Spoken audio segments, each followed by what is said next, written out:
Wow, what a week.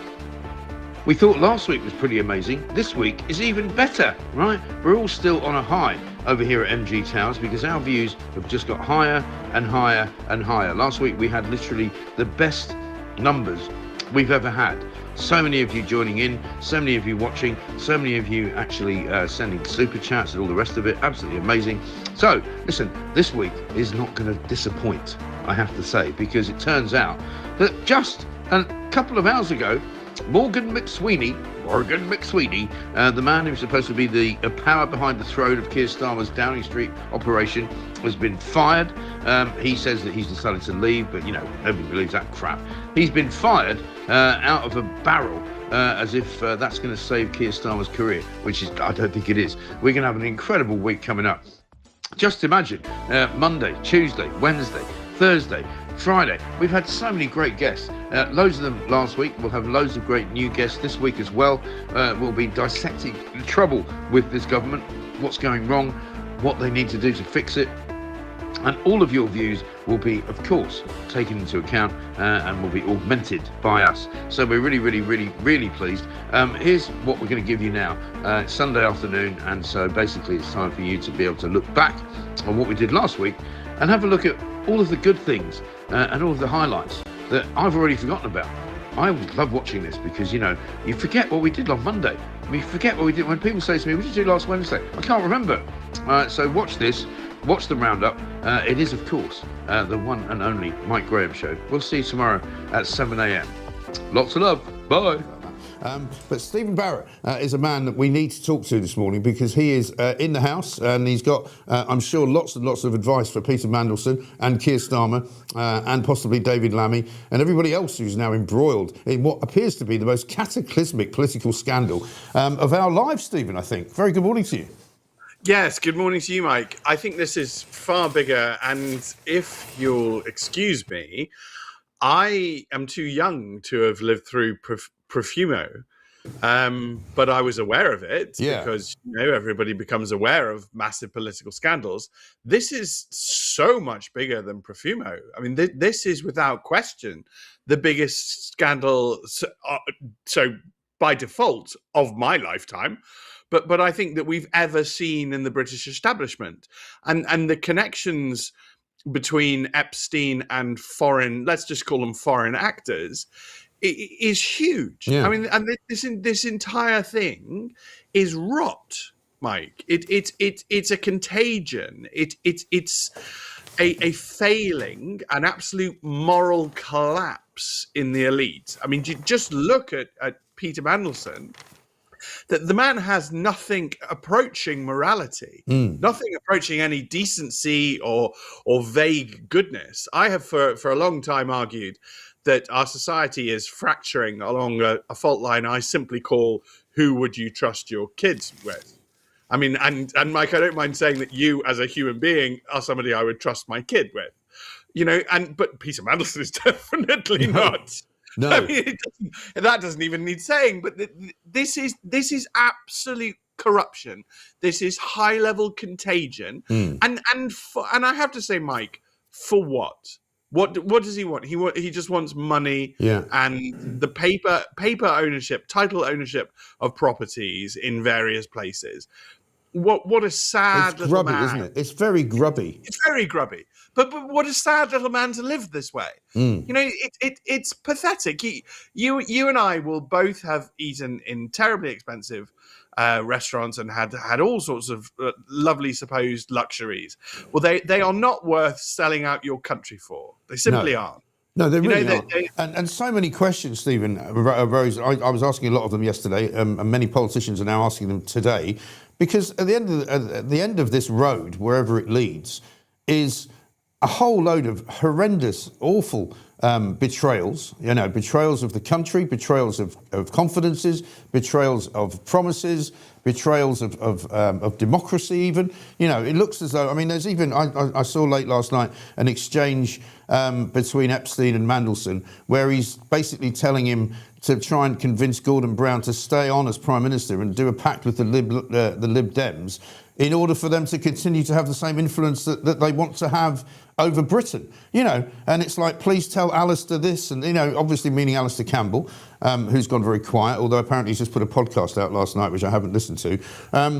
But the fact is that you have to ask the question, what else did Mandelson give away? And while he was in the ambassadorial residence in Washington, D.C., what was he up to? You almost want to track every single day that he worked for this government and for the Brown government and for the Blair government to see just what damage he's been doing. Yes, you do. And I also think it's very important that Mandelson doesn't become a scapegoat in himself, because Keir Starmer put him in that residency in Washington. Yeah. Keir Starmer handpicked him as his ambassador. So Keir Starmer's definitely on the hook. Yeah.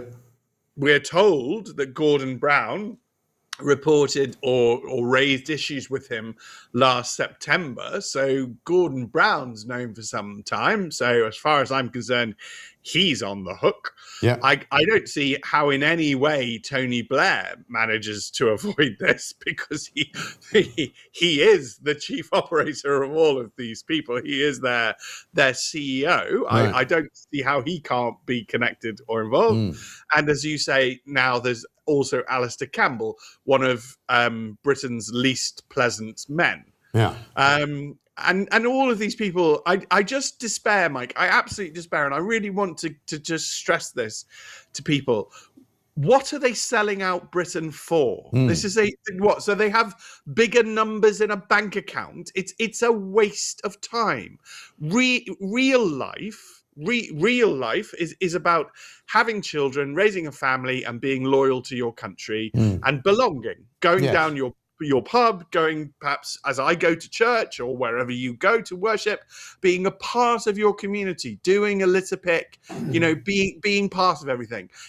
These people are just shallow, empty vessels that they have no purpose, they have no reality, and they've gained nothing, Mike, that we can't take away. Yes. And I think it is about time that we started to punish these people.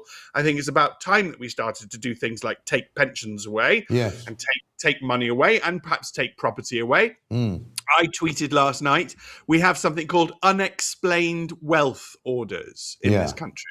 Now, whatever you think of that, because it's a bit of a threat to innocent until proven guilty, but we've had them since 2017. They are supposedly for politically connected people. And they're for people who you look at them and you go, I don't know how you are wealthy. yes. Please explain where your wealth came from. I mean, you can explain your wealth. You can say, well, I used to earn this much when I was employed. Now I'm self-employed. This is where my revenue streams come from. Yeah. This is my wealth, and this is what I have. Yeah. I can explain my wealth. Can these people explain quite how they have this much wealth and where it all came from? And if they can't, let's start taking it off them. Indeed, because rather like the American system, and it's only relatively recently this has happened, and probably since the Blair era, politicians in this country seem to become very wealthy quite quickly now. Whereas in the past, I mean, when I was growing up in the 1970s, politicians were sort of ordinary people. I mean, yes, there were a few toffs and there were a few sort of Rees-Mogg types who came from landed gentry and all of that. But most of them wore ordinary suits. They weren't dressed in Armani. They didn't wear Creed aftershave. They didn't, fly first class around the world or go in private jets. They were basically ordinary citizens who made a half-decent living, but were not greedy. Now, it seems as though, Peter Mandelson's a multi-millionaire. Now, as far as we know, he's never made more than maybe £120,000, £130,000 a year in any job that he's done. How does he have a house worth millions and millions of pounds? It's a very good question. And Keir Starmer as well. As you say, let's not focus solely on Mandelson. The Epstein, this is a headline in the Daily Mail, written by Dan Hodges. The Epstein affair is the biggest political scandal of my lifetime. Our Prime Minister says he knew nothing about it. This is why I don't believe him. And so clearly, the other questions that we were asking yesterday and will continue to ask today, either the security services are inept and didn't know about any of this stuff when they vetted him as ambassador to the United States, or they did know, they did tell Downing Street, they did tell the Prime Minister, and he decided to ignore it. Yeah, I mean, and these are the absolute scandals. And you're right to raise the Americans, because it was an American president who said, "Show me a man who makes a fortune from politics, and I'll show you a crook." Yes. And I think we do have to be aware of this, and we've sort of all been slowly boiled in this. Slowly, we've been in a bath where the water's been getting hotter and hotter since the 90s, where it's become acceptable that politicians and former politicians of high office, and in Peter Mandelson's case, almost no distinguishable office, suddenly become very, very wealthy. And it should have raised alarm bells long ago. It should raise alarm bells now. And it's really important that Mandelson doesn't become the sole focus of any of this. That we really need to focus on a lot of these individuals. For a very long time, it has been dodgy with a capital D. It has stunk to high heaven, and I think we need to investigate these individuals. We need to restore the idea that people who are in politics are public servants, not people who are going to cash in. Yes, I think that's right. Let's have a look at what Kemi Badenoch had to say yesterday, because actually she has come out of this looking pretty good, I think, and she's asking all the right questions. I'm really looking forward to seeing her in action at Prime Minister's Questions today, because Starmer will hate this, as we can see from his answers in the past couple of days, anything to do with Peter Mandelson. He's been absolutely hopeless and useless. But let's have a look at what Kemi Badenoch had to say yesterday.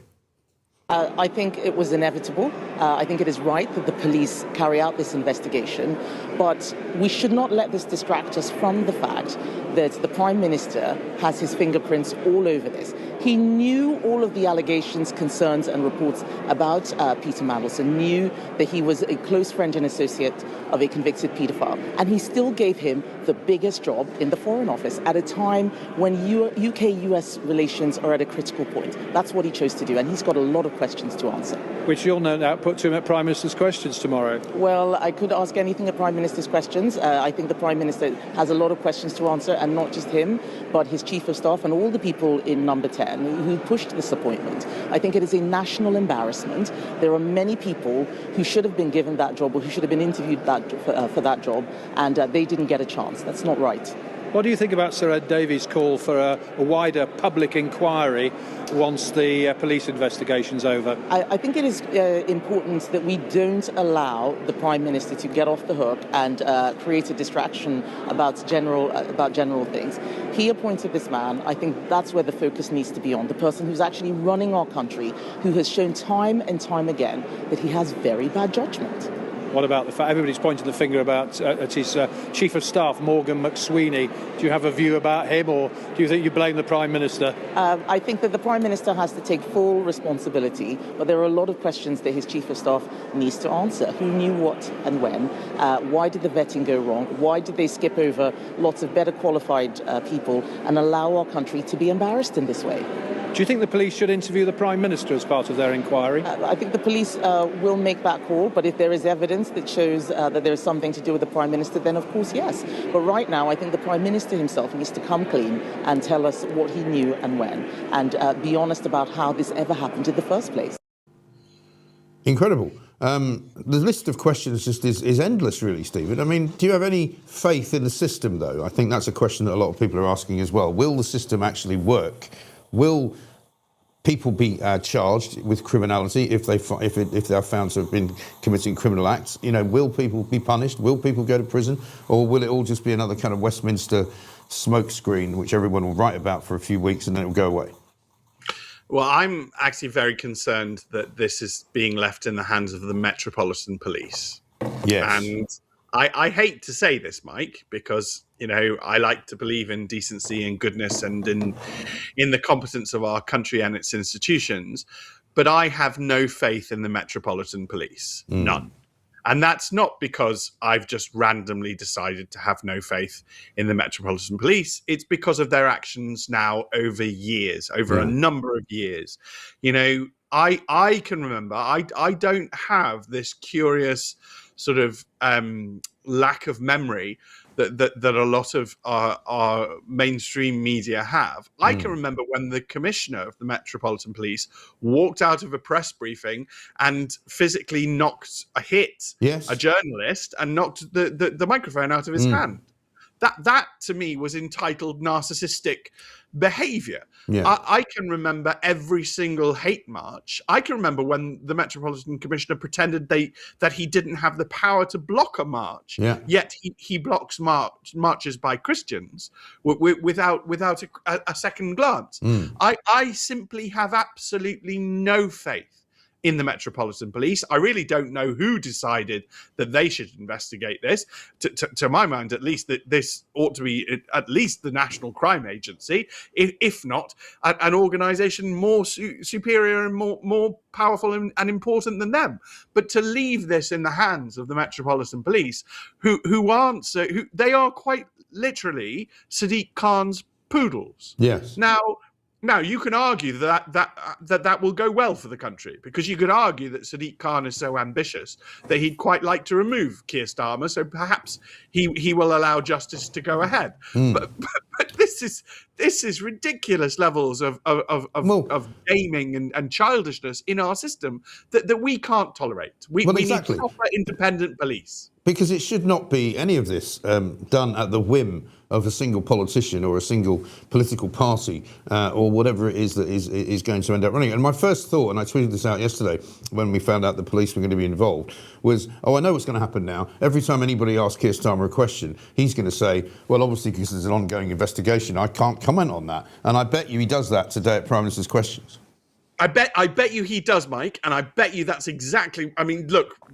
Okay, we're being suspicious, but I think justifiably suspicious. Yes. But I think that's exactly why it was yesterday that the police announced that they would be investigating this. So that today, Keir Starmer can say, well, this is under investigation by the police, so I cannot talk about it. And this is absolutely ridiculous. And I have a slight worry with Kemi Badenoch. I have a slight worry with the Conservative Party that they've bought into a lot of these lines that they are, because these are legal questions about legal risk. Yeah. Okay. I don't think that if Kemi Badenoch asks him a question about this, that she's ever going to face criminal challenge or possibly criminal conviction under the Contempt of Court Act. Right. I don't think anybody is ever going to realistically argue that any potential future trial of Peter Mandelson or of any politician has in any way been prejudiced.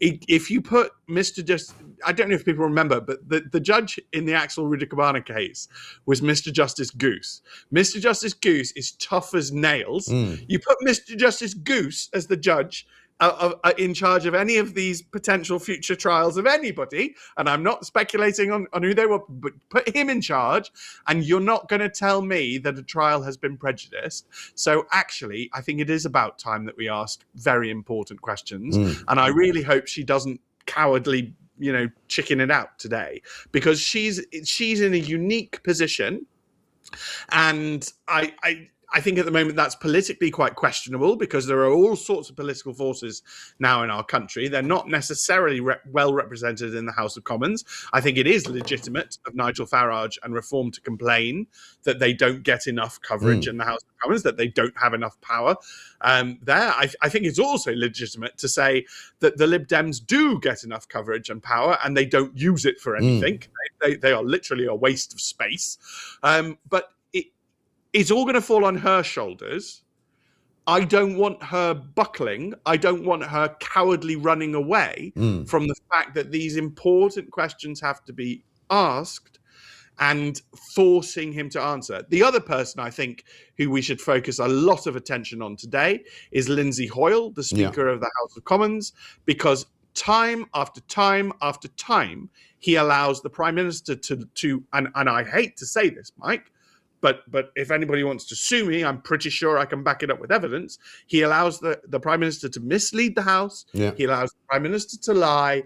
And most important, and that's irritating. That's morally wrong, and that just gets under your skin. But procedurally, more important than that, he allows the Prime Minister to avoid answering the question. Yes. Lindsay Hoyle could prove himself a man of honour today if he forces the Prime Minister to answer the question. Yes. Kemi Badenoch can improve herself in all of our eyes if she actually asks it. But are we instead going to look at a cowardly farce where everybody is terribly worried about the potential of prejudice? Yes. Well, and again, this is we've legal. lived through. And absolutely legal speak. I mean, I've had many conversations with you and others about this, that, you know, when I was working in Fleet Street, we knew very well what the contempt of court laws were. They haven't been changed. They haven't suddenly been updated. You know, contempt of court can only be, or the likelihood of prejudicing a trial can only be happening once a case is active. And they've now tried to change the definition of an active case from one where somebody's been charged to one which is now being investigated. And as far as I'm concerned, until somebody's charged, there can be no contempt. There can be no prejudicing of a trial. I don't care what any legal mind says or any government minister says, you know. And surely as well, Kemi Badenoch's protected by parliamentary privilege anyway, isn't she? Yes, she absolutely will be. So she will have no excuse if she chickens out today. You know, she is the vessel because of parliamentary procedure, because of how the votes landed, because of everything else. She is the one chance the nation has today, and she cannot be allowed to buckle out, to cowardly run away, or to hide behind some pretense of legal procedure. That it's really important that we man up as a country. And I absolutely, I mean, if anybody tried to charge me with contempt of court, I really would just I'd probably call Mr. Justice Goose as a witness. Yes. Because, you know, he's more than capable. And he's not the only good judge we've got. We've got a lot of good judges. But I like to focus on him because he was so masterfully, you know, just judicial, just powerful, just push all this nonsense aside. But our Prime Minister, Keir Starmer, who is a weak and manipulative man, he likes to try and pretend that there might have been something that is technically wrong under the law. You know, it is manipulative. Yes. And it is wrong. I mean, I couldn't imagine, I think, in the old days, going on the media and putting on silly voices and mocking our Prime Minister. But we are where we are. Yes.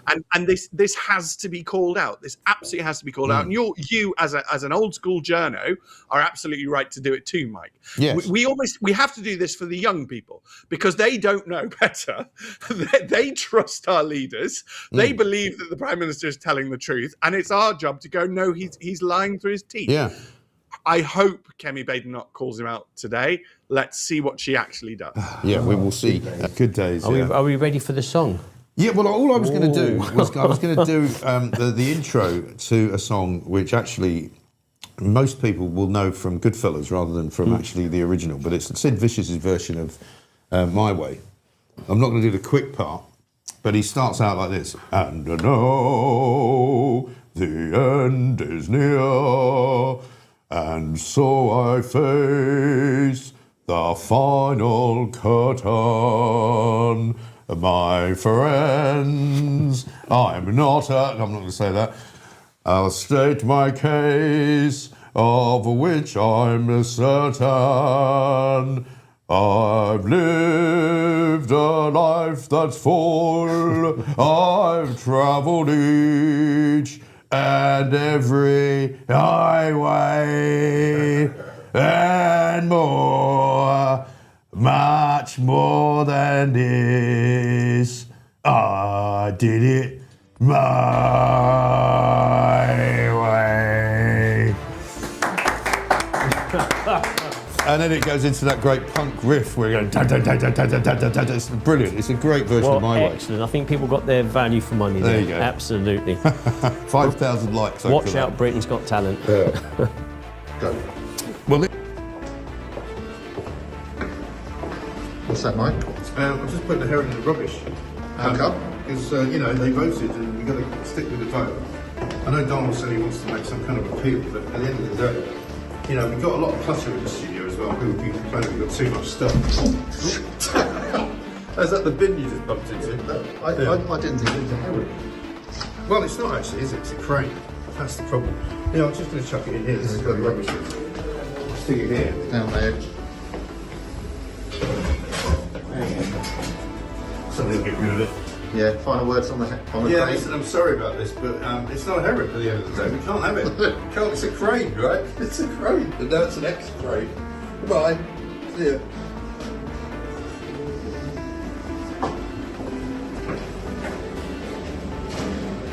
So that was how the day finished yesterday. And I have to say, I'm very impressed with the way that so many of you have been so compassionate about the crane. Or as Donald McLeod would have you believe, a heron. But I know that it's not a heron, right? And as I've said before, the reason we know that it's not a heron is this, right? It's the box that it came in, which clearly says on the front that it's a crane, okay? I mean, there's no doubt about that. It's not, like rearrange the letters to spell heron. You can't.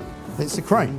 Let's find out what Kelvin McKenzie thinks, because former editor of The Sun, of course. Kelvin, very good morning to you, sir. Morning. Hard to believe this guy, Starmer, didn't know Peter Mandelson was a liar. I mean, I was saying earlier, it's a bit like, he's had one of those emails from Nigeria from, Dr. John Goodfellow saying, please send me £100 million so that I can send it straight back into your bank account. And he goes ahead and does it because he's that bleeding gullible. Right, and what's amazing is that right up to the implosion over Mandelson, his main calling card was, that I was a director of public prosecutions. Yes. Therefore, his entire life was used to listening to people with a closed eye, i.e., actually, I don't really believe you. You are a criminal, and we are going to take you to court. So suddenly, he now says, "Oh, I was lied to." Right. Well, there are two aspects to that. One is that he was a professional liar spotter, i.e., he was a prosecutor, and they said, I don't believe you, we're coming after you, right? And the second issue is it was a risk. I remember some Scottish politician that they dug up from the Blair years to bring back into government. When he was asked about the appointment, he said, well, it's a risk. And he chose a risk, and it's blown up on him. So, look, even if you were going to be charitable, and I am not charitable towards this mountebank, right?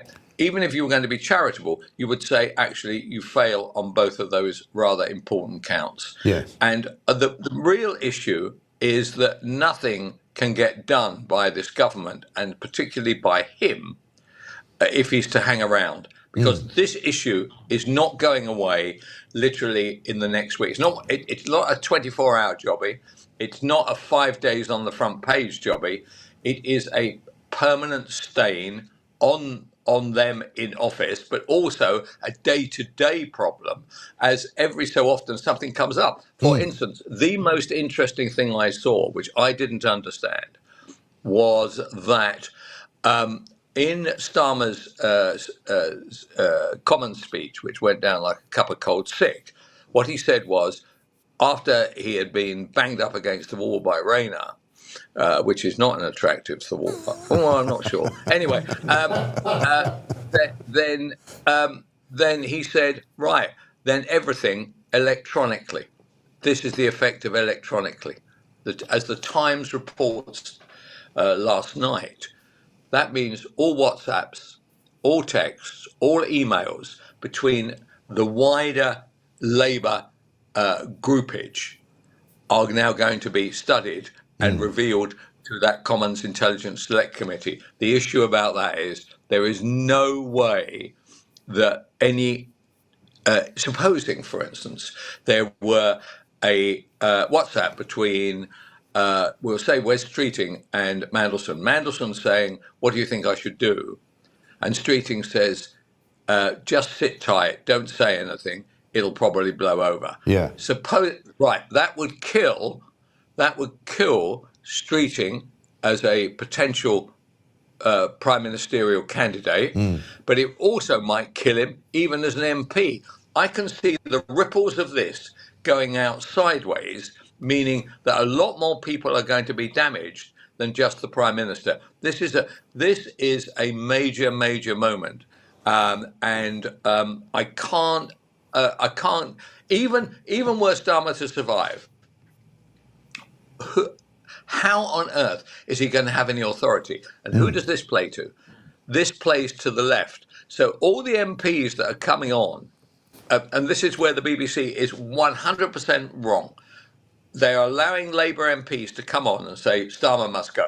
Actually, totally agree with them. But what they don't say is, what section of the party do you come from? Because they all come from the left and the far left of the party. And they didn't want Starmer in the first place. So the opportunity of kicking him out and bringing in, a Rayner type character is, excuse me, is fantastic. For these people. So they should be saying, the BBC should be saying, we've got far left Labour MP, da-da-da-da-da, on he comes, and on he or she comes, and everybody has a view. Excuse me, I've got that. Yeah, no, it's fine. I mean, the problem now as well is that he's made that apology yesterday, which was pathetic in and of itself. I'm sorry, for the victims. Somebody's told him, here's a good way to recover the lost ground is to somehow look as if you're sympathetic to the young women who were affected by Epstein's, web of ghastliness. When in fact nothing's changed. Because he could have felt sorry for the victims when he appointed him as ambassador, but he didn't, because he didn't care then. He's also now hiding behind this idea that the police have said don't release any pictures, don't release any files, because it might be prejudicial to our inquiry, which again is complete nonsense. Yes, right. And let's be honest about it. He's using the victims' statement as a shield against the onslaught of criticism about him. I hadn't thought about myself. Very good point. If that was going to be the point, why, when he was announced, did he say, "Well, I'm appointing Mandelson. Actually, I feel very sorry for the victims, but actually, I feel more sorry for myself. Yeah. And therefore, on that basis, I'm afraid I'm going to make him the ambassador." So I'm afraid he's done for on almost every level. And the question might be worth discussing now is, okay, well, if he's not going to be prime minister, and let's be honest about it, in 20 days' time, we've got we've got Gorton and Denton. Yeah. The effect of this is going to be catastrophic polling for Labour. Labour were had the 13,000 majority in 24. The reality of it is that the Greens will canter home. Why? They're going to get the Muslims, who represent 30% of that constituency anyway. They will vote to a man and a woman, if the woman is allowed to vote, by the way. Right? And secondly, Labour, disgruntled Labour will vote Green, and even the Lib Dems, who know that they've got no chance, perhaps they'll vote there. So the majority for the Greens is going to be enormous. So I expect Matt Goodwin to lose the Reform candidate, only on the basis of the surge that this will follow. So where does Starmer stand on his previous decision, which was only half an hour ago, which was we won't have Burnham, right? So he looks wrong on that. He's wrong on Mandelson. He's wrong on Burnham. And then we come on May the 6th, when he's going to be destroyed where is he going to be destroyed? Scotland? Be destroyed Wales. In Scotland, destroyed in Wales, and destroyed in those counties that he's allowed us to vote in England. So there is no way that there is good news, right? There is no way that he can survive beyond May the 7th. So you might as well get used to the fact that he is literally, in the old phrase, dead man walking. Yeah. Actually, I used to work with a news editor at the Sun called Graham Dudman, who fell out of favour, and he was known as a dud man walking. Anyway, I just thought I'd throw that in. I remember Graham Dudman. Whatever happened to him? I wonder. Graham Dudman is now teaching journalism, teaching journalists in Manchester, and I think he's going to. I bumped into him at some do, and he is going to retire soon. He was treated disgracefully by Murdoch in relation to paying public officials. Yes. Actually, I'm in favour of paying public officials because actually the public officials, most of those government departments, prison offices, police, have 1,000,001 PRs. how on earth are you supposed to find out what's actually going on behind these walls unless some kind of money is changing hands? Anyway, if somebody likes to write that down. Yes, I think that's right. I mean, isn't it incredible, though, that this guy, and as we watched, I mean, you could actually almost watch him sort of defenestrating himself on Wednesday at Prime Minister's Questions. I don't think I've ever seen a man looking so hopelessly out of his depth or out of depth.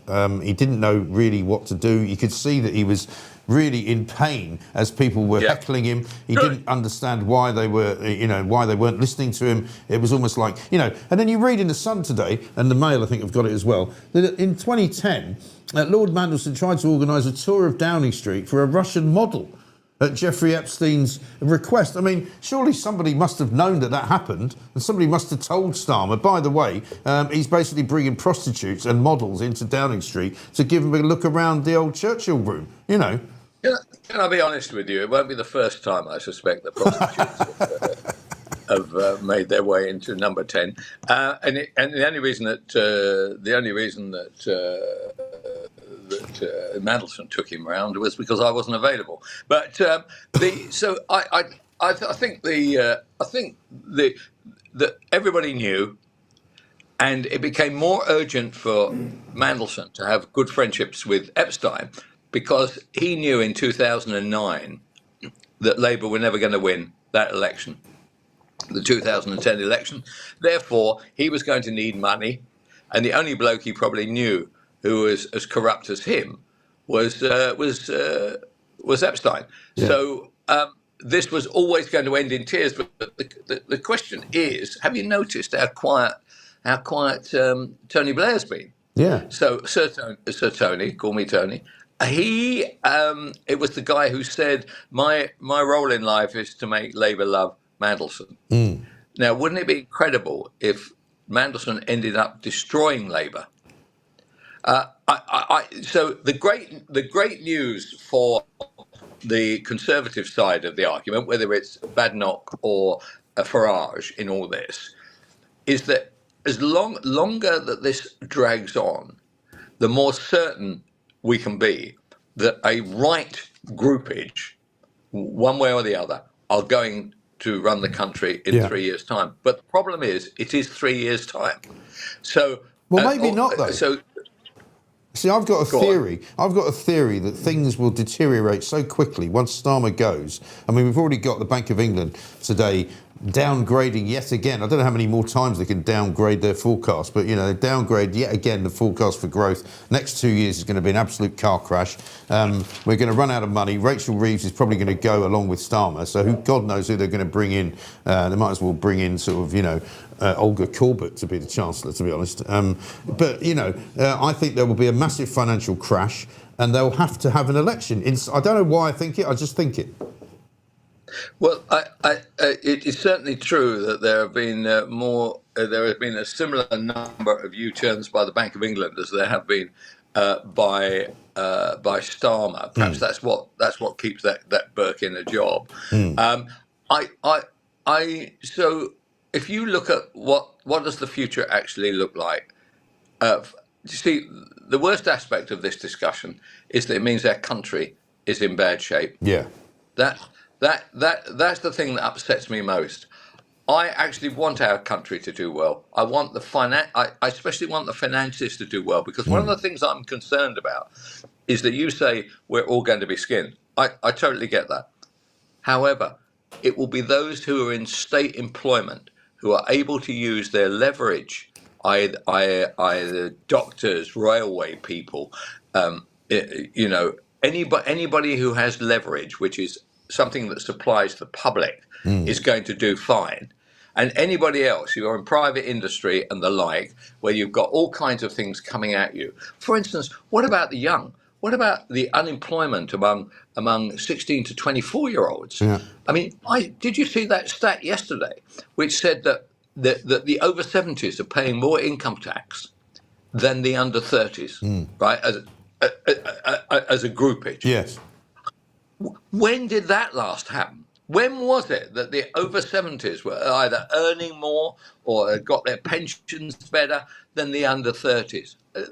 It can't have ever happened before. No. And honestly, we have got to be concerned about people who don't look like me, right? Unfortunately. And I want to see the young do well. I want to see the country prosper. And that is not possible, as what we have here is wealth being transferred from one group, given to another, i.e. the skint and the dim, right? And that the effect of that is being that those that have the wealth, right, are not investing it. We want people to invest money. We want them to take a risk. And they're not going to take a risk if they're being taxed to hell, both now and in any money that they make in the future.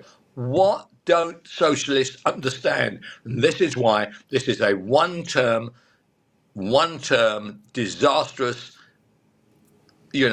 useless collection of people. And have you noticed that the one name that is never mentioned as Prime Minister of our great country, under all these circumstances, all these half-wits surrounding it, Rachel Reeves. Yeah. Nobody says in 1,000 years that the answer to number 10 is Rachel Reeves. Nobody. No, because it isn't. I mean, I'm not even sure what Rachel Reeves would be the answer to in any question of Trivial Pursuit. Who is the worst Chancellor of the Exchequer in the history of Britain? That might be the only place you'd get an answer for her. But it is absolutely extraordinary.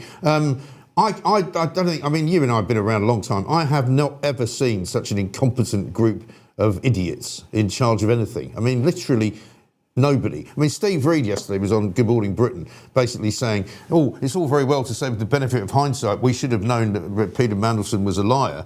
Yeah. They pointed out, as Richard Madeley pointed out, it was all in the public domain. You could have Googled it and found out about what he'd done. And that would have been the end of that. And what did Reid say to that? Reid said, we didn't know. He said, the security detail didn't kick up any information. The vetting process didn't kick up any information. What a load of old, bollocks, frankly. Yeah, well, I agree. Why should you be listening to Steve Reid, by the way? I know. Because he was leader of Lambeth Council. Lambeth Council is in the most shambolic, and has been, by the way, most of my knowledgeable life. I used to live around that way, right? Lambeth Council is a total, complete shambles, now being investigated by the government. Yeah. So God knows what they'll find out there.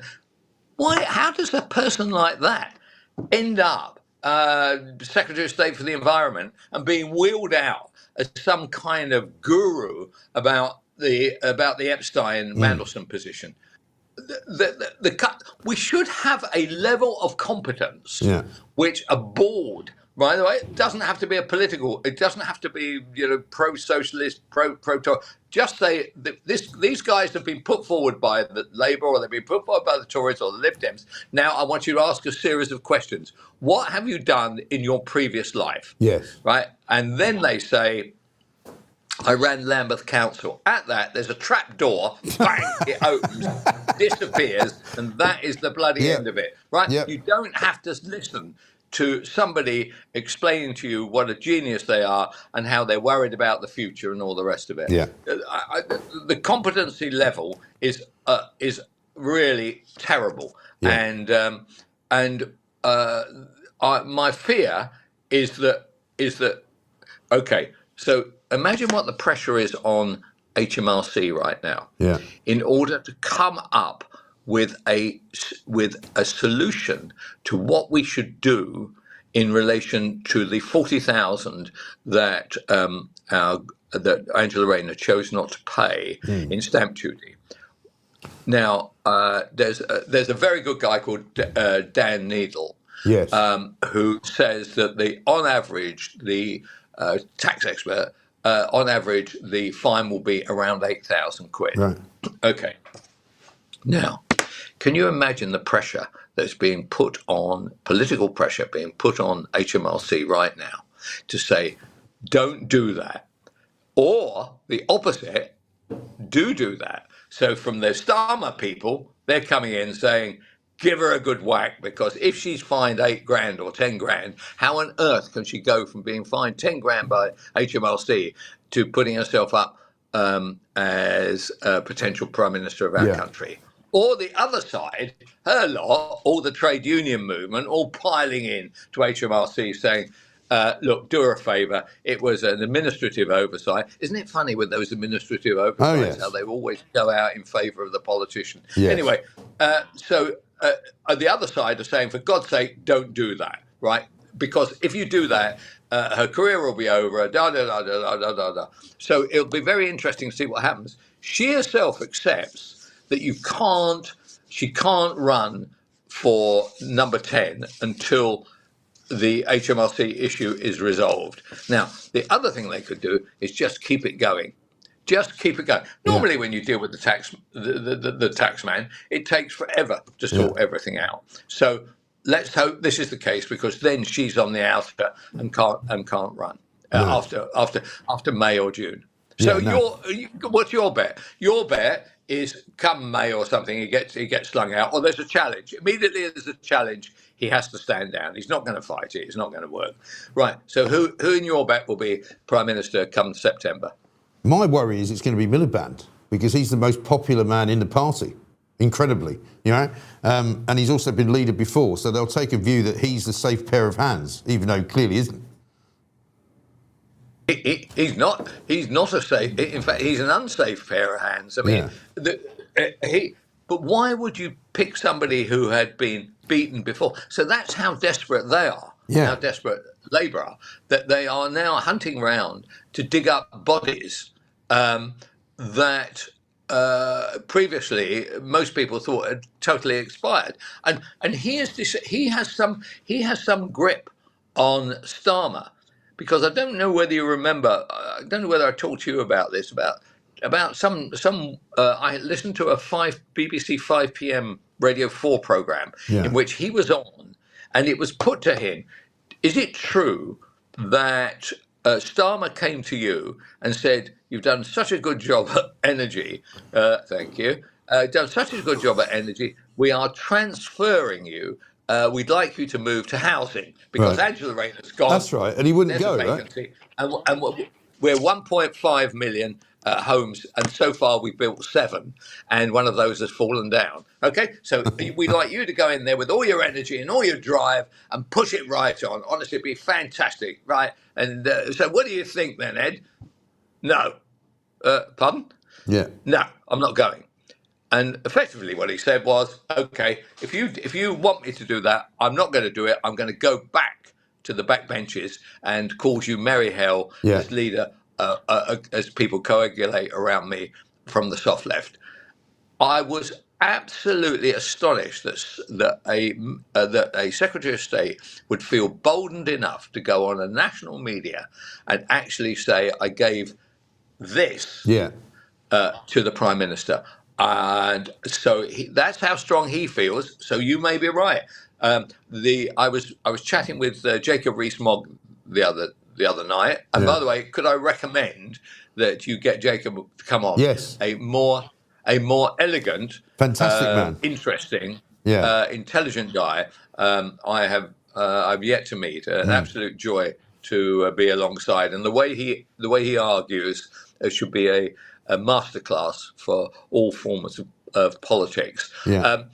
It was he that made this point about Miliband being the most likely winner.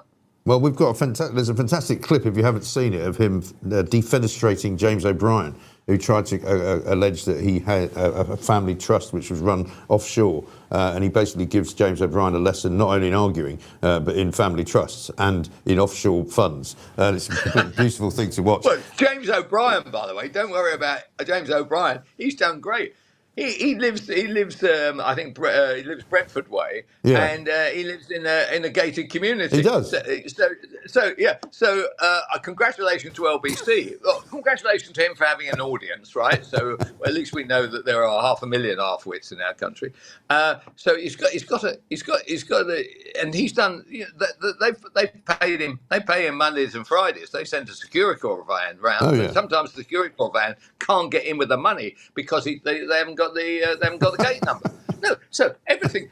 Honestly, socialism has done just great. Now, somebody also told me that one of his kids goes to a private school. Oh, yeah. Now, that really would be I couldn't believe that. I said that is not possible. It's not the James O'Brien I know. Yeah, well, he went to a private school as well. I mean, for heaven's sake. Anyway, listen, brilliant. I've got even more good news for you, Kelvin. While you've been on, we've just hit a record live audience figure, which is climbing every single day. We just went through 6 million views this morning. So we're going from strength to strength. Fantastic. So thank you very much indeed for your time, as ever. We'll see you same time next week. Kelvin McKenzie, former editor of The Sun. Very slight, but enough of that nonsense, because it's time to talk Turkey, as it were. Time to talk serious politics with Sarah Poachin from Reform, who is with me now. Sarah, very good morning to you. That's so hard to now talk serious politics. Oh, honestly, the sight of you going to those bins. But I'd actually like to put a claim in for the crane, because I have a pond at home and the herons eat all my fish. Oh, dear. So listen, the perfect place for that crane is to come home with me to Cheshire and we'll put it on my pond and I'll send you a little video. That'd be great, actually. Maybe that's what we should do, because we can't really decide what to do. And you know, there are no fish to be saved here in the studio.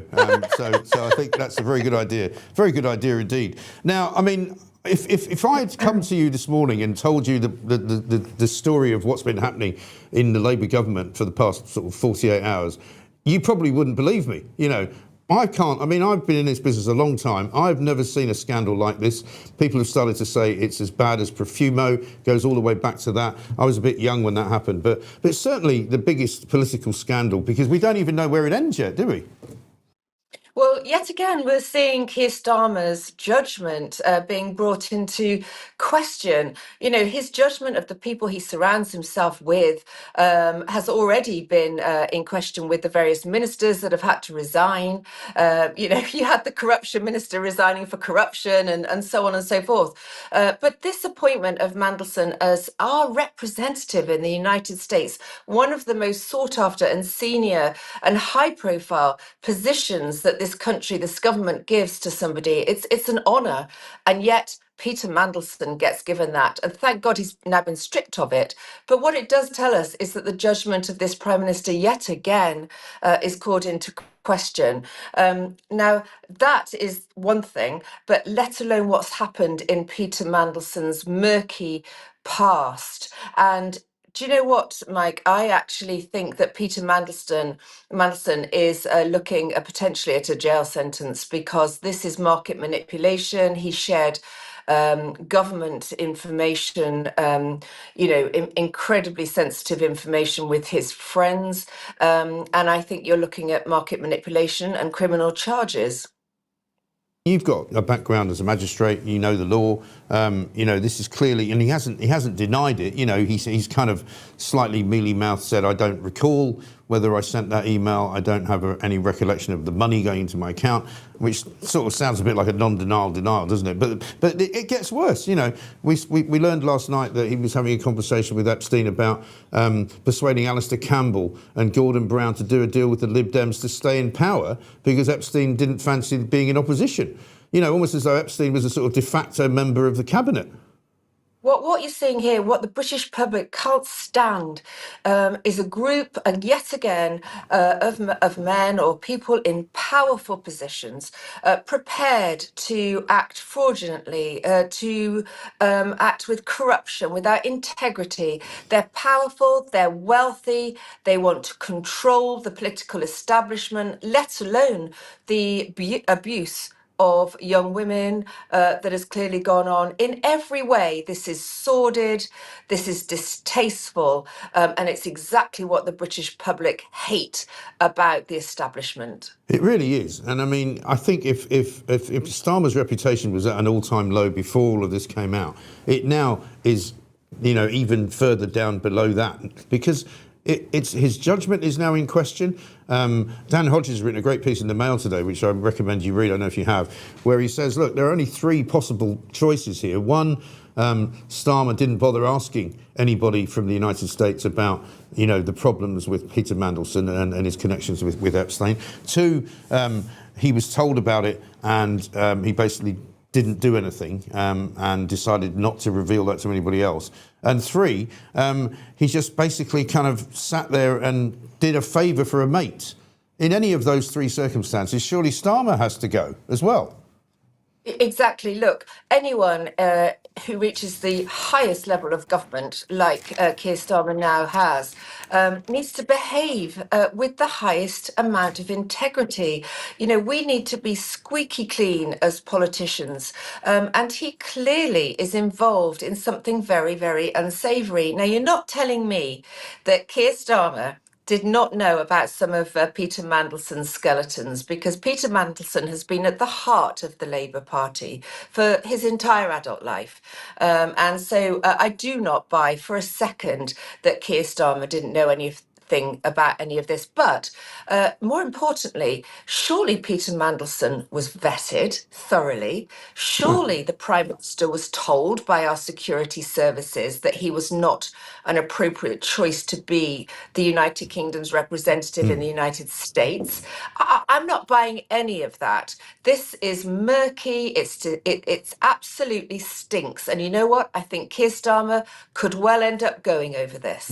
I think so, because, I mean, there have been so many other things he should have gone over, and this would appear to be the final straw. The other question I was asking, I asked Gerald Howarth, who used to be the Minister for Security in the government of 2010. Basically, how is it possible that a senior member of the cabinet, as Business Secretary and effectively Deputy Prime Minister to Gordon Brown, can send information, sensitive information, financially very sensitive information, to an outsider from a different country who happens to be a financier as well as happening to be a paedophile? But how is it possible for him as a minister to send, you know, very, very sensitive information outside of Downing Street without anybody knowing about it? Well, the scary thing, isn't it? We talk about, you know, endlessly. I talk about the Chinese sabotaging, spying on us, being in the heart of our government. And yet here you actually have complicit in this sort of, you know, passing of highly sensitive information. You have our own government ministers. This is absolutely shocking. And how can the British people have confidence now in this Prime Minister? I don't think they had any left, or it was minimal. What, you know, even the hardcore Labour voters are now turning to reform. But the point is that nobody can have confidence in this Prime Minister anymore. I really do think he will end up going over this. I think Mandelson will end up in jail over this. And then, of course, we have the whole sordid connection with Andrew Mountbatten Windsor. As I say, you know, it's distasteful. And I think you're right. It may prove to be a scandal as big as the Profumo scandal, which we all still know and talk about. You know, and it became almost an infamous time in history, didn't it? But you know, this is got a long way to go, I think, and I would imagine there are a lot of people feeling very uncomfortable about what photographs and what messages are out there that their names are on. Yeah, exactly right. Prime Minister's questions, of course, today. I don't know if you're going to be in the chamber, because it looks like you're. I know, yeah, hopefully you are. I don't know if Reform have got a question, but Kemi Badenoch supposedly is going to be pressing hard for a vote on stripping Mandelson of his title, because at the moment he can still call himself Lord Mandelson, even though he's resigned from the Lords. But I also worry slightly that Starmer's going to get up at Prime Minister's questions and basically try and get away with saying, oh, well, because there's now a police investigation going on, I can't possibly comment on any questions that you might wish to ask me. Do you think he might do that? Yeah, well, look, he doesn't answer any questions as it is. You know, in fact, no Labour front bench. I ask endless questions in the chamber and never get a straight answer. Get laughed at, get ignored, get heckled. It's not what the British public expect or should expect from their politicians. So Starmer, no, of course he won't be asking any questions. He'll be deflecting it and trying to push it all away from him. But you know, but the fact is, you know, I do hope that Kemi goes hard on him today, and Reform would also like to see him stripped, Mandelson, to see him stripped of any title and never be allowed to come back to a high profile position in public office. He's already proved to be a man with several lives, you know, Mandelson, over the years. But no, this has to be it. He has to go. And like I say, I think he'll find himself on holiday at Her Majesty's pleasure, or should I now say His Majesty's pleasure. Yes, indeed. And it looks like he may lose his pension from the European Union I'm not quite sure of the reasoning behind that, but that's what I read this morning. Surely that should, he'll also be in receipt, presumably, of a pension from the House of Commons, and presumably from his time in government. Should he have that docked, do you think, as well? If he's found guilty? All of his privileges should go if he's found guilty. Yeah. I absolutely think the public have had enough of corrupt people in positions of power lining their own pockets at the taxpayers' expense. Yeah, absolutely right. Let's talk a bit about what happened yesterday. Nigel Farage in a pub, unusually for him. This time launching some policy, though, not just having a drink, saying that they're going to cut, if you get in, are going to cut VAT down to 10%, and you're going to make it a lot easier for pub owners to actually make a living, which at the moment they're finding very hard, aren't they? Yeah, that's right. Look, reform, if we get into power, we value the pub.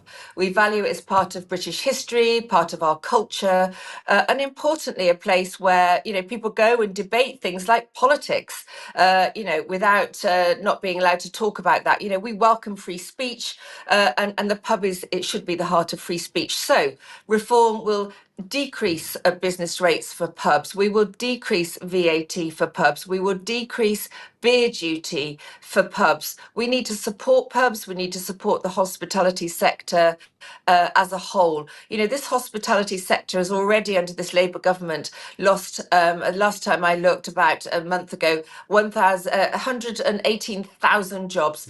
It's reported that, there's pubs shutting every day under this Labour government. This is our heritage, it's our culture, and this government needs to support it.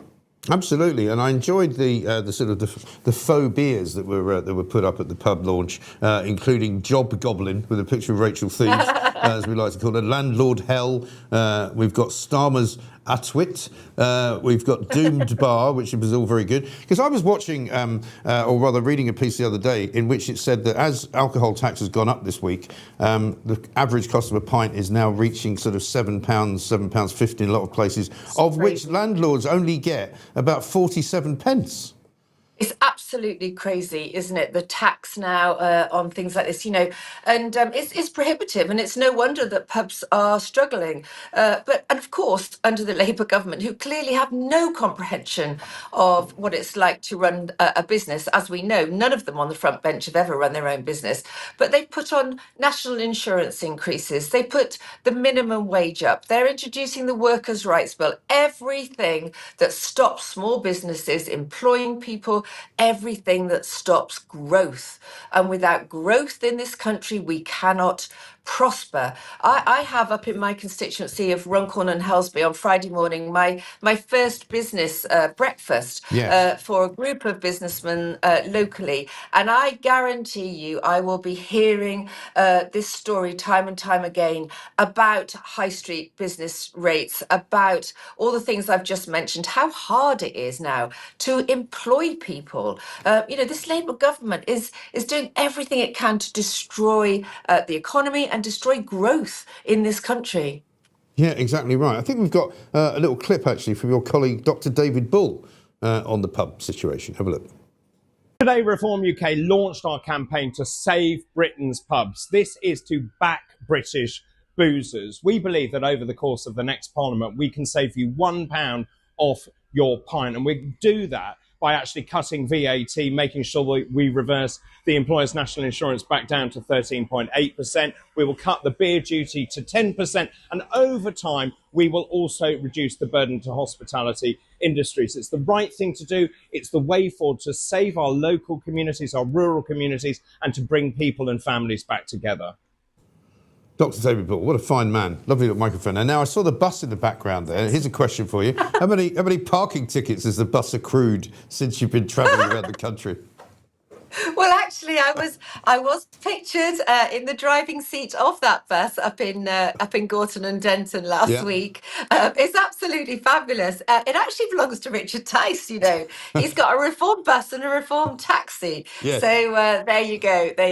But David Bull is absolutely right. I wasn't actually allowed to go to the pub launch. I had to go and do the sensible thing of debating the 2-child benefit cap in the chamber. Right. So I was sent out to do the hardcore in the chamber and take the barrage of abuse from the opposition benches, whilst, yes, Nigel and Lee and David were all in the pub. But there you go. Very nice too. Well, it's good. But we'll come back to that in a moment because Harvey Proctor's here, and we're going to talk to him about a great many things, including, of course, the terrible story of his own sort of life, which was completely and utterly upended by false accusations that were made about him. And have a look at this before we talk. Harvey Proctor says being the suspect at the centre of a controversial police operation destroyed his life. The former Tory MP has just been exonerated after a year under investigation. In that time, he faced accusations of paedophilia and child murder and had his home raided. Today, in an emotional news conference, he spoke of the strain he's been under. It has been a harrowing time for me, for my family, and for my friends. The trauma I have experienced, I would not wish on anyone, not even on Nick. Nick was the witness who triggered the investigation. Now in his 40s, he claimed he was abused as a child in politicians' apartments and had even seen murders take place. He alleged Mr. Proctor was involved, along with former Prime Minister Edward Heath and ex-Home Secretary Leon Britton. Police found no evidence to support the claims. These are the worst things that can be said of a human being. I think they regarded me to be disposable. Mr. Proctor has called on the Met Police Commissioner to resign and says Home Secretary Theresa May should consider her position for not intervening.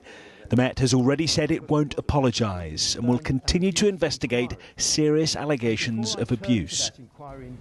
I said what was happening to me could happen to anyone. It could happen to you. As Mr. Proctor rebuilds his life, one abuse charity has tonight said it hopes the collapse of Operation Midland won't deter any abuse victims from coming forward. Julian Drucker, 5 News. I mean, that's obviously a report on the news from a few years ago. Quite upsetting to watch that, I think, for most people, because to be wrongly accused of anything is a dreadful state of affairs to be in. But to be wrongly accused of that, I think, has to be possibly one of the worst things that could ever happen. Harvey, a very good morning to you. Thanks for joining us. Good morning to you. That must be quite a harrowing thing for you to watch back, because clearly when you were speaking, you were very upset about what had happened. I mean, has there been any change in circumstances in terms of the police's attitude or in terms of what the police may have done?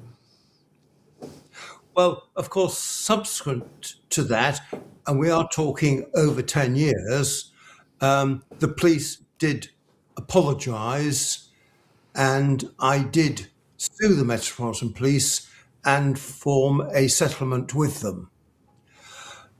But of course, it goes on. I said in 2016, this will never go away. And of course, it doesn't and will not. And I continue to speak out on these matters because I believe the falsely accused should be better represented. I think the police do not regard false accusations as that common. They are very common. And so I try to speak out on behalf of the falsely accused where I can. Yes.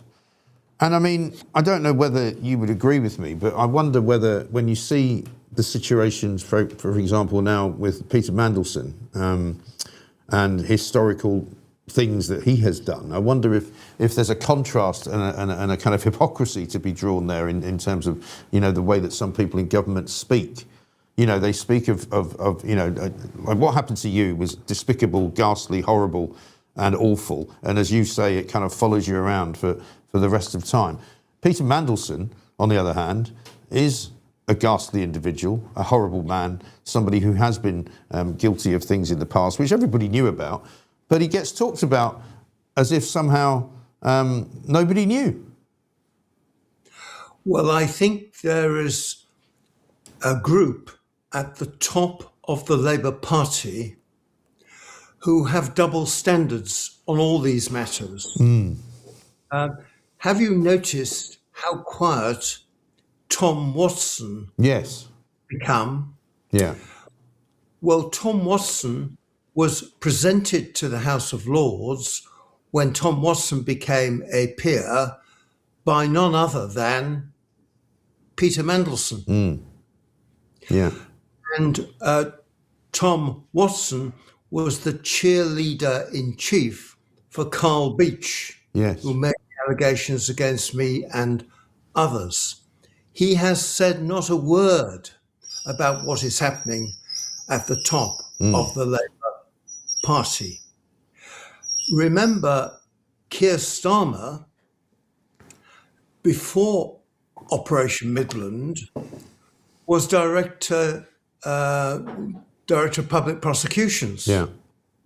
He was the one who went to the police, who urged them, because of low rape convictions, that henceforth the Met and other police forces should believe the victim. They then did believe the victim without any evidence, i.e. Carl Beach, and Operation Midland went ahead. Has Keir Starmer apologised for that error? No apology there. No, quite. And Tom Watson, of course, was the chief kind of enforcer inside of Downing Street when Gordon Brown was Prime Minister and when Peter Mandelson was basically, if not giving away national state secrets, selling national state secrets to a foreign individual by the name of Jeffrey Epstein, a convicted paedophile, a man who was known to be a criminal, and a man who was known to have access to financial markets which could benefit him with that sort of information. I mean, I don't believe, it beggars belief for me, and it's not credible, that nobody in Downing Street knew what Mandelson was doing. It seems incredible that they didn't know that. The hypocrisy at the top of the Labour Party has been exposed, and it is clear for all to see. Yeah. How they get out of it without substantial resignations, I do not know. Exactly right. And in terms of Tom Watson's role in your particular situation and the whole involvement of Carl Beach, I mean, there's also people like James O'Brien who were very much part of the conspiracy, if you like, as well. He hasn't really apologised properly to you, has he? He hasn't apologised improperly either. No apology at all. Tom Watson met Carl Beach at the House of Commons, certainly on one occasion, if not more. He put pressure on the Metropolitan Police to investigate and try to get prosecutions against those allegedly involved in Operation Midland. He put pressure on the police to such an extent that the head of the police investigation at the time made notes about how on earth do we deal with Tom Watson and his pressure. Well, what I would say, if I may, now, to the police, the Metropolitan Police Service, is I hope you are keeping close track of Mr. Peter Mandelson. Yes. Because he has to be interviewed. Of course, everyone is innocent until proven guilty, but he must be interviewed and not get away with things. Right. And I use those words advisedly, and I hope the police are listening. Yes.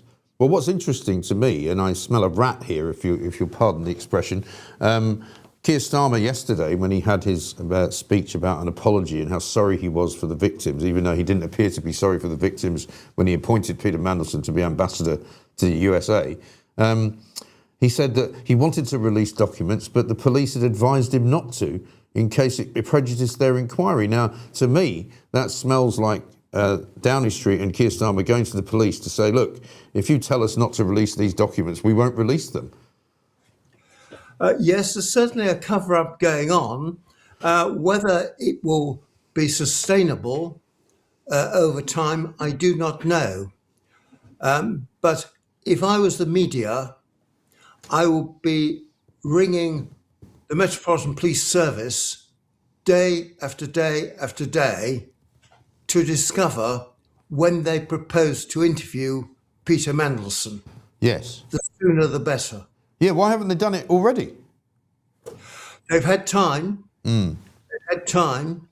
And why hasn't Starmer removed Mendelssohn's peerage so he can no longer call himself Lord Mendelssohn? Yes. Well, he says he's going to do that, but again, he hasn't done it yet. Oh, they can be very slow at times. Yeah. And there may be reasons why they're being very slow. I may be, at my august age, supremely cynical about these matters. But the sooner all these things are put in place, the better. Yes. And you say innocent until proven guilty, as everybody obviously should be, but that wasn't your experience, was it? Oh, no. The Metropolitan Police, after the search of my home, went on television and radio and said that Carl Beach was credible and true when he wasn't credible and he wasn't true. No. And I mean, how is your life now, Harvey, in terms of remembering how awful it was during those very dark days when you were accused of these terrible things, which you knew you hadn't done? I mean, do you ever get over something like that?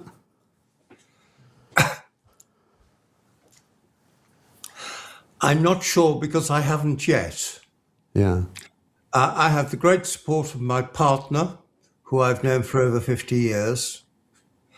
I'm working again, and I am relaxed.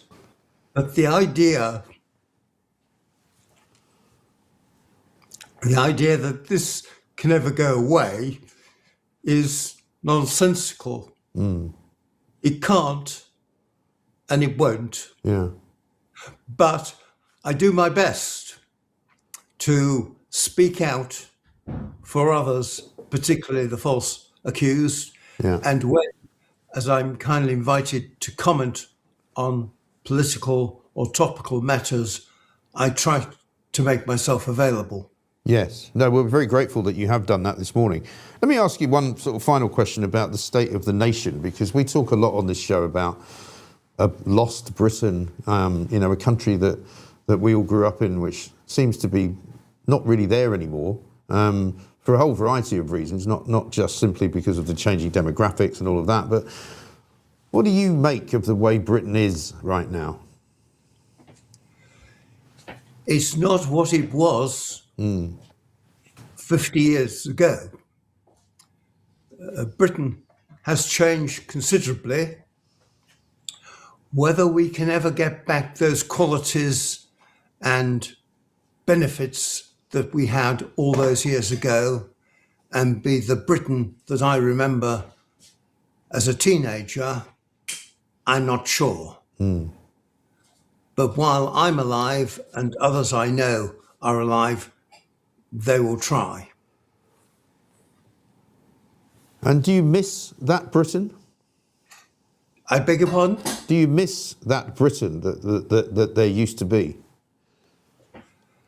I think I do. I'm at an age when I have seen many governments, many prime ministers, and many actions by politicians, most not for the good. But I believe that Britain is recoverable and that people will benefit by sticking with the Britain that we used to know, not the one that we know now. Yeah. And just on Keir Starmer, what chances do you give him to be Prime Minister for how much longer? The political issue for the Labour Party is they have local elections coming up, which they believe that they will lose big time, and who would take on the poisoned chalice of Prime Minister or leader of the Labour Party now before those elections. So I think he has some time to say his fond farewells. Yes. Well, let's hope he doesn't take too long about that, because we'd quite like to see the back of him. Indeed, but you will. Very good. Harvey Proctor, fantastic to talk to you. Thank you so much for taking time for us this morning, and we wish you all the best. Thank you, and good morning to all your viewers and listeners. Thank you very much indeed, Harvey Proctor. What a fantastic individual. We've had some great guests today, and all of this week actually. So, and thank you to all of you for listening. Incredible numbers going on at the moment. Right now, we're going to speak to Rada Sterling, who's the CEO of Due Process and detained in Dubai, which is something that perhaps many of you may not know about. But it's a story that will shock you, I think, probably, about a grandfather, a 63-year-old grandfather, who was inside of a Dubai prison for years and years and years, beaten, tortured, subjected to egregious human rights abuses. He's finally been released, and he's finally got back to this country. And he's now going to pursue the UAE for a claim of compensation, I believe. Let's say a very good morning now to Rada Sterling. Rada, very good to see you. Thanks for joining us. Yeah, you too, Mike. Thanks for having me on. Tell us the story, if you can, briefly, just as to what happened to this man. Absolutely, and it's a really common story. It's not that it won't happen to you if you go to Dubai, but he went there, started a business, enjoyed actually a significant amount of time there, almost 20 years. So he was essentially an expat, although he did spend time in London throughout. But he was accused of bouncing a cheque, which is a criminal offence in the UAE. And despite expert evidence in the court, the government's own expert saying it wasn't his cheque, he never wrote this cheque, and he had no criminality whatsoever, the prosecution went ahead and he was sentenced to many, many years in prison. He ended up spending 4 years in prison in total. But the difficulty that I think he really encountered the most is that the British government, wouldn't help him at all. So essentially said, you're on your own. The FCDA was very unhelpful. They said, look, we can intervene in cases of torture or significant human rights abuses, but we're not going to assist you in cases of injustice or where you've been wrongfully accused, or where it looks like the government itself or other people in Dubai are simply fabricating charges against you in order to loot your companies, loot your money. Because what happens, they take a false case against you, the prosecution will convict you in court, they don't require evidence, it just requires a sympathetic judge. And that's all of them, because if they don't rule in favour of the prosecution, they're at risk of being deported to Egypt, where most of them come from. So you've got this systemic corruption and issues within the judicial system. So essentially, this is an entrepreneur. He was very successful, which made him a target of the justice system. That meant fabricated allegations were made against him, and he automatically was convicted, sentenced to prison, where he was beaten, tortured, kicked in the head, forced to drink from a toilet, and the list of violations went on. This is a very, sweet grandfather who I've got to know over the past few years, and it's just amazing that they could even do that to such a sort of frail man. He had broken bones, and the government really wouldn't do much about it at all. Now, it was only when we took it to the United Nations and got rulings against the UAE for this arbitrary detention did the UAE start taking it seriously and saying, okay, look, we're going to have to let him go. Now the UN has intervened and said he was arbitrarily detained, the evidence was fabricated, and he's been completely exonerated. and released to London. Now it's important that he seeks justice. It's important that the British government is held to account and that the UAE is also held to account.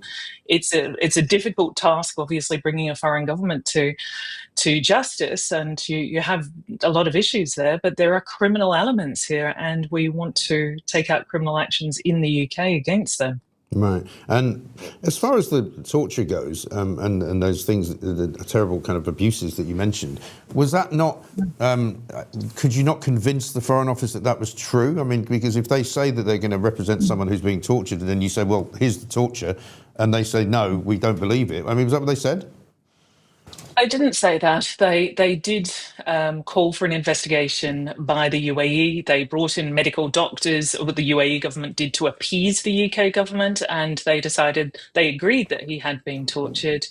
But the British government was lied to as well. The UAE said he'd been given his heart medication, he'd been given medical treatment and so on. And the family told the British government, no, that wasn't true.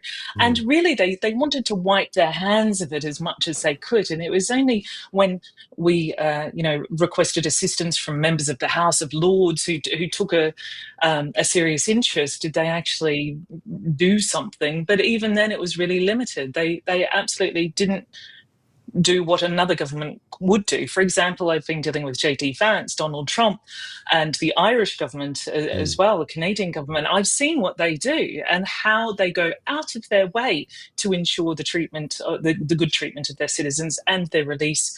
I raised a case to the US just a few months ago, and it was intervened in immediately. And that citizen, those two citizens, three actually now, were pretty much immediately sent back to the US. Now, the UK has a stronger relationship with the UAE, and they should have been able to do the same, and probably faster.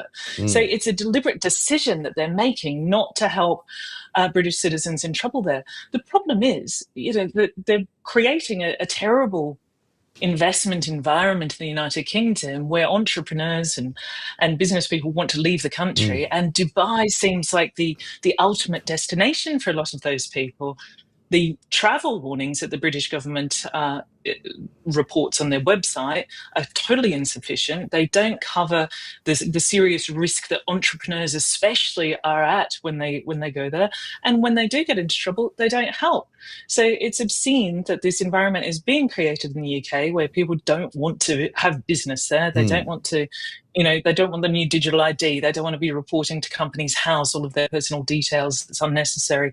They don't like the economic style of the UK now under Starmer, and it's just unfavourable in a tax way. So you've got competition now. You've got Arab, Middle Eastern countries offering them a better business solution, perhaps, and they don't understand necessarily that comes with certain risks. And the British government isn't doing anything to help in that respect. I think they're atrocious. I think we saw that with tourist cases as well. For example, Marcus Fakana, that was all over the media last year, that the British government didn't help, that David Lammy, as the foreign minister at the time, should have been able to get him home so quickly and had no interest whatsoever. So the British government are really not doing anything to help citizens abroad. And we've had deaths in custody. And now we've had a case of the actual torture of a British citizen. I think the US wouldn't put up with it, and yet our government will. Yeah, it's extraordinary, isn't it? Because people have told me as well that what you don't find out until you actually get to Dubai to move and to live there is that as a non-UAE citizen, you really don't have any rights at all. Absolutely not. I think the UAE citizens, and there's very few of them because the country is made up of mostly expats. So they're given 100% privilege, and they're very money focused. The system is very money focused. And if the UAE government can freeze your assets, freeze your bank accounts, and freeze your real estate by keeping you in prison and someone else will benefit, then they'll indulge in that. And we have had, over the past 20 years that I've been running Detain in Dubai, we've seen more than 25,000 cases. So it's not isolated, and it's very much hidden. It's swept under the rug. People don't know what's going on, and just how consequential their decision to set up business in the UAE can be. So what's the next stage? Are you waiting for a sort of a court's date? Have you filed papers? What's going on? So we have obtained a ruling from the United Nations who have said that we should be compensated by the UAE for the arbitrary detention. We've been referred to the Special Rapporteur on Torture and Human Rights Abuses, and we expect a favourable ruling from them as well. At that point, we're going to have to deal with the FCDO again, because it is actually the obligation of the British government to then pursue diplomatically from the UAE that compensation. So it's been a long relationship, particularly with this case of Albert Douglas, even going back to Liz Truss when she was Prime Minister. So it does have some history there, and I hope that they'll come to the table and help try to seek that compensation, but also stop this happening again, because it's a repeat issue. It's, we had Matthew Hedges, we had the death of Lee Bradley Brown in custody, and I think even worse, Albert Douglas, a grandfather beaten up by multiple prison guards over a period of time, and to the point of broken bones. And it just seems strange that the UK would promote us visiting a country that is blatantly sort of committing these crimes against our citizens, not taking responsibility for them, and not compensating people, just thinking it's enough to say, okay, you can leave now. Well, Albert's been robbed. He's had years of his life taken from him. When he got home, his grandchildren had largely grown up. And, it's affected the family. It's just been an egregious hostility against a British citizen, and I think that it's time that the UK woke up to that and realised that it actually makes them look very weak diplomatically. That how can we negotiate the best trade deals? How can we negotiate the best security deals if we don't even have the basic respect that they're not going to torture our citizens? And I think the US has accomplished that respect, and I think that US citizens are very much safe at the moment, but the UK needs to do that, because so many British citizens visit Dubai. It is a much more popular destination for Brits than it is for Americans, so it is so important. I don't know, I doubt that that's going to be achievable during this administration, but I hope that it becomes a priority, and not just for the UAE but other countries as well, where these sorts of abuses are happening. Sure. Rada, we wish you a lot of luck with it. Thanks very much indeed for talking to us. Rada Sterling there, who's from CEO of Due Process, detained in Dubai, doing a fine job there, trying to get some compensation for a grandfather who was held for 4 years in Dubai jail. Albert Douglas is his name. We'll look out for that story as time goes on. Very nearly 9:30, which means only one thing. It's the end of the show. But we haven't quite finished, because we've still got a couple of other things to do. 9:29, it says there on the time check. We've had the best viewing figures today of all time, by the way, so thank you very much indeed if you are watching now, and if you were watching earlier, even better. We start at 7 o'clock, we finish at 9:30. We try and cram as much in as we can. There might become a time when we get to 10 o'clock and we do a 3-hour show. It's looking more and more that way. We've got Plank of the Week coming up, of course. We've got Plonk of the Week as well. We've got so much going on, and you just couldn't ask for more news. We really couldn't get any more news. But we also have, of course, a great interest in cranes and herons. And I think we haven't done Heron of the Day yet, have we? No. Should we do Heron of the Day to finish up?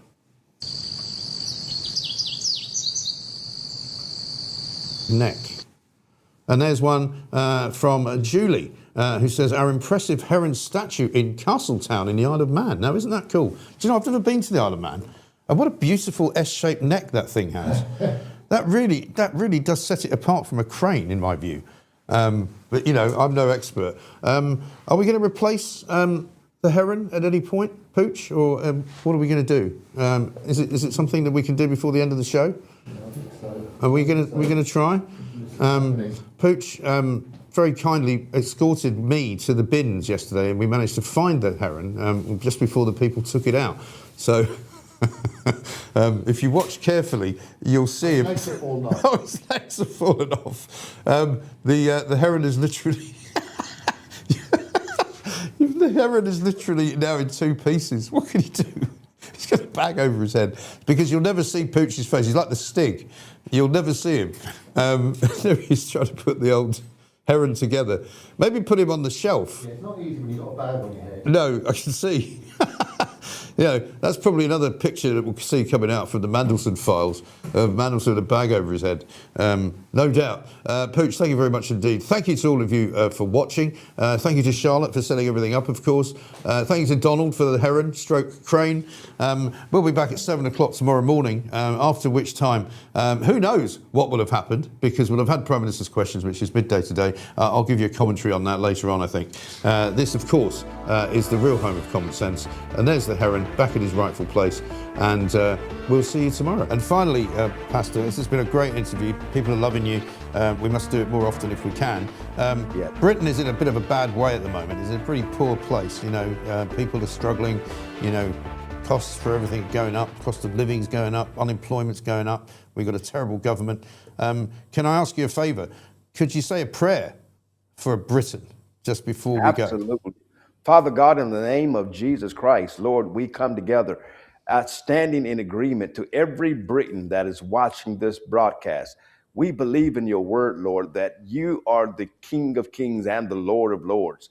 And it is you who said that I've come not that you might have life, but you may have life more abundantly. And so, God, we're asking you now to disperse and to distribute your abundance on Britain right now in the name of Jesus. Those that are looking for jobs, that they may find jobs.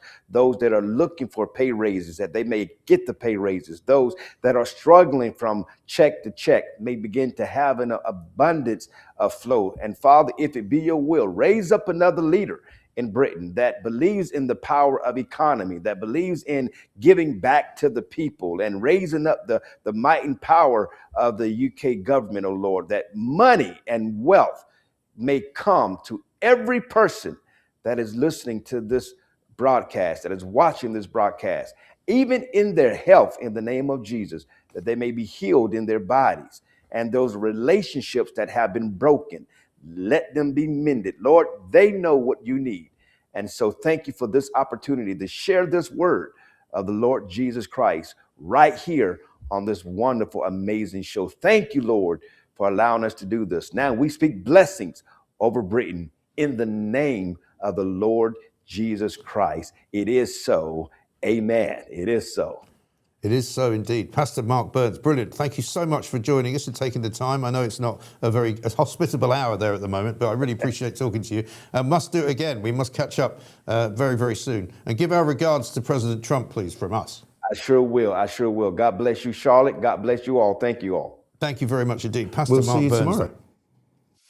Remember, despite all of the others out there, it's always the others. Don't be a plank.